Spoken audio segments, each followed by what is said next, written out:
Hello दोस्तों, आज की कहानी है गरीब बहन के घर आई अमीर बहन। दीदी मुझे खाना खिलाओ ना, मुझे भूख लग रही है। रुको, मैं तुम्हें अभी खाना खिलाती हूँ। सीमा गर्मा गर्म खाना बनाकर अपनी छोटी बहन पायल को प्यार से खिला रही होती है। तभी सीमा को उसके पिता के कमरे से आवाज आने लगती है। दीदी, माँ और पिताजी क्यों लड़ रहे हैं? तुम खाना खाओ, मैं अभी आती हूँ। सीमा अपने पिता और अपने सौतेली माँ की बातें सुनने के लिए कमरे के बाहर खड़ी हो जाती है। तभी सीमा की सौतेली माँ कहती है कि मुझे अब इस लड़की का बोझ अपने सर पर नहीं रख सकती। तुम्हें पता है ना, तुम्हारी पत्नी इस लड़की को पैदा करते ही चल बसी थी और इसके बाद तुमने मुझसे शादी की। जब से ये लड़की पैदा हुई है, तुम्हारी और मेरी जिंदगी में कोई ना कोई परेशानी आती ही रहती है। तुम सही बोल रही हो, मेरी नौकरी भी छूट गई।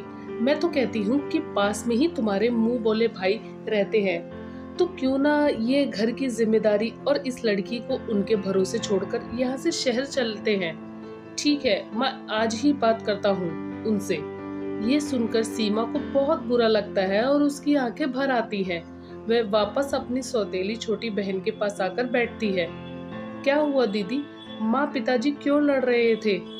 नहीं, लड़ाई नहीं कर रहे थे, बातें कर रहे थे। चलो, मैं तुम्हें खाना खिला देती हूँ। सीमा अपनी छोटी बहन को खाना खिलाती है। दोनों सौतेली बहनों में बहुत प्यार था। अगले दिन अमित अपनी पत्नी सुनीता और बेटी पायल के साथ शहर जाने के लिए तैयार हो जाता है। देखो सीमा बेटा, तुम समझदार हो, यहाँ अपने चाचा के पास रहना और फिर इस घर की देखरेख भी तुम्हें ही करनी है। मुझे अपने साथ लेकर चलिए ना, मैं अकेले क्या करूँगी? नहीं, तुम यहीं पर रहो, यही मेरा आखिरी फैसला है। अमित ऐसा बोलकर बेचारी सीमा को वहीं छोड़ जाता है, जिसके बाद बेचारी सीमा उस घर में अकेली रह जाती है। देखो, परेशान मत हो, यहाँ हमें तुम्हारा ख्याल रखने के लिए मोहन सीमा का अच्छे से ख्याल तो रखता है, लेकिन उसकी पत्नी रिया को सीमा जरा भी पसंद नहीं थी। जब वो उसे खाना देने जाता है तो रिया उससे बहुत ताने सुनाती है। अरे, हमने क्या इसका ठेका ले रखा है? इसका बाप और इसकी माँ शहर में चले गए, इसको हमारे भरोसे छोड़कर। आज के बाद मेरे घर में से एक भी अन्न का दाना इस लड़की के लिए नहीं जाएगा। अरे भाग्यवान, धीरे बोलो, उस बेचारी ने सुन लिया तो उसे कितना बुरा लगेगा। अरे बुरा लगता है तो लगे, मुझे किसी से कोई फर्क नहीं पड़ता। सीमा ये सब दरवाजे के पास खड़ी होकर सुन लेती है।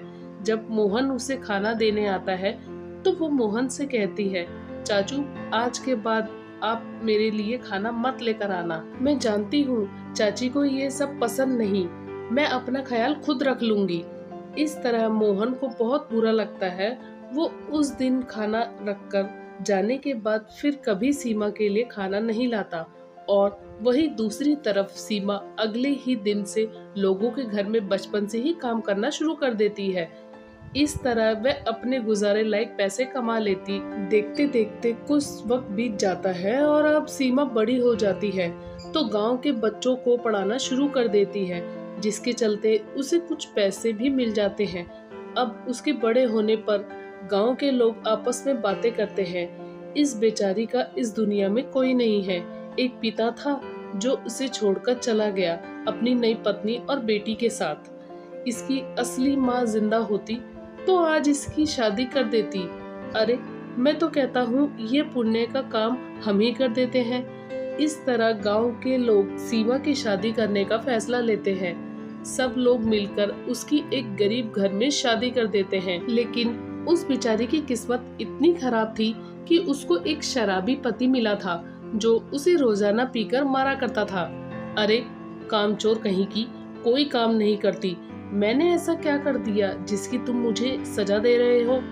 सीमा को उसकी सास भी उसके पति की पिटाई से नहीं बचाया करती थी और एक दिन ज्यादा शराब पीने की वजह से दीपेश की मृत्यु हो जाती है, जिसके बाद सीमा की सास उसे अपने घर से धक्के मारकर निकाल देती है। अब सीमा यहाँ वहाँ भटक कर वापस अपने पुराने घर आ जाती है, लेकिन अब उसके शरीर में इतनी ताकत नहीं बची थी कि वह ठीक से कमा कर खा सके। तो वहीं दूसरी तरफ शहर में उसकी सौतेली बहन की अब शादी हो जाती है, जिसके बाद उसका उसके ससुराल में गृह प्रवेश होता है। शादी के बाद सब कुछ अच्छा चल रहा था। एक दिन पायल अपने घर के आंगन में बैठी होती है, तभी वह अपनी जेठानी की दोनों बेटियों को एक साथ देखती है। दीदी, मुझे भी खाना खिलाओ। ये लो नव्या, खाना खाओ। मैं तुम्हारी बड़ी बहन हूँ, मैं तुम्हारा बहुत अच्छे से ख्याल रखूंगी हमेशा। दीदी, आप वर्ल्ड की बेस्ट दीदी हो।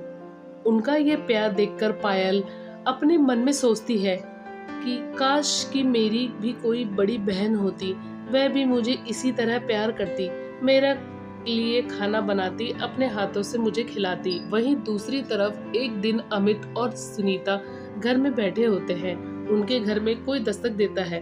अरे वकील साहब, आप यहाँ? दरअसल मैं तुम्हें ये बताने आया था कि गांव में जो तुम्हारा घर है वह तुम्हारी बड़ी बेटी के नाम है।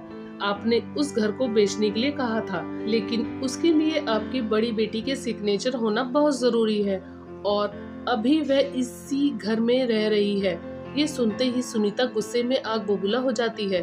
उस कलमुही ने अभी तक हमारा पीछा नहीं छोड़ा। सुनने में आया था कुछ समय पहले उसकी शादी हो गई थी। लगता है इस लड़की से हमारा पीछा कभी नहीं छूटेगा। अरे तो मैं क्या करूं? उसे छोड़कर यहाँ आ तो गया था तुम्हारे साथ। इस तरह दोनों आपस में ही लड़ने लगते हैं। वकील वहां से चला जाता है। वहीं दूसरी तरफ उसकी ये सारी बातें उसी दिन पायल आकर घर के दरवाजे से ही सुन लेती है। मेरी एक बहन भी है और मेरे माता पिता ने मुझे बताया तक नहीं। भगवान, पता नहीं कहाँ है, कैसी है, लेकिन मैं उसे ढूंढ लूंगी। मुझे बस वकील साहब से अपनी बहन का पता निकलवाना होगा। पायल वकील के पास जाती है और उसे अपने गांव के घर का पता लेती है, जिसके बाद वह अपनी कार में बैठकर गांव पहुंचती है और गांव के लोगों से उसकी बहन के बारे में पूछती। अब याद आई तुम्हें? उस लड़की की बेचारी कितने सालों से परेशान है। उसने अपने जीवन में कितना संघर्ष किया है। उसने इतनी मासूम अच्छी संस्कारी लड़की को तेरी वजह से उसके माँ बाप छोड़कर चले गए। अरे हम लोगों ने मिलकर उसकी शादी करवाई थी, लेकिन शादी के बाद भी पति के अत्याचार सहने पड़े उसे। अब वह अपने पुराने घर में ही है। सुनने में आया है उसका जलील बाप उस मकान को भी बेचना चाहता है। ये सारी बातें सुनकर पायल की आंखें भर आती हैं और वह जब अपने पुराने घर पहुंचती है तो उसकी बहन एक प्लेट में सूखी रोटी रखकर उसे खा रही होती है। दीदी, दीदी, आप इस हालत में हो? आपने मुझे बताया क्यों नहीं? तुम कौन हो? मैंने तुम्हें पहचाना नहीं।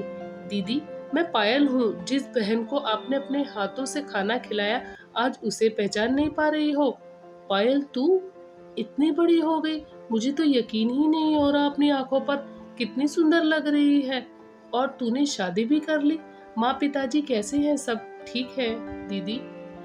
हम बहुत ऐश की जिंदगी जी रहे हैं, लेकिन मुझे नहीं पता था कि मेरे माँ बाप ने आपके साथ इतना बुरा किया और आपकी ये हालत हो गई। तुम सब लोग खुश हो, मेरे लिए इतना ही काफी है। नहीं दीदी, आपको जितना सहना था आपने सह लिया। अब आप यहाँ से मेरे साथ शहर चलोगे, मैं आपकी देख रेख करूंगी। दीदी, ये देखो खाना, जैसे पहले प्यार से खिलाया था आपने, आज भी उसी तरह मुझे आपके हाथों से खाना है। ये सुनकर सीमा बहुत प्यार से पायल को खाना खिलाती है, जिसके बाद पायल सीमा को अपने साथ शहर ले आती है और उसे अपने ही घर में रहने के लिए कमरा भी देती है। कुछ समय बाद वह अपनी बड़ी बहन की शादी एक अच्छे से घर में करवाती है, जहाँ अब सीमा खुशी खुशी रहने लगती है। दोस्तों, आपको ये कहानी कैसी लगी हमें कमेंट करके जरूर बताएं।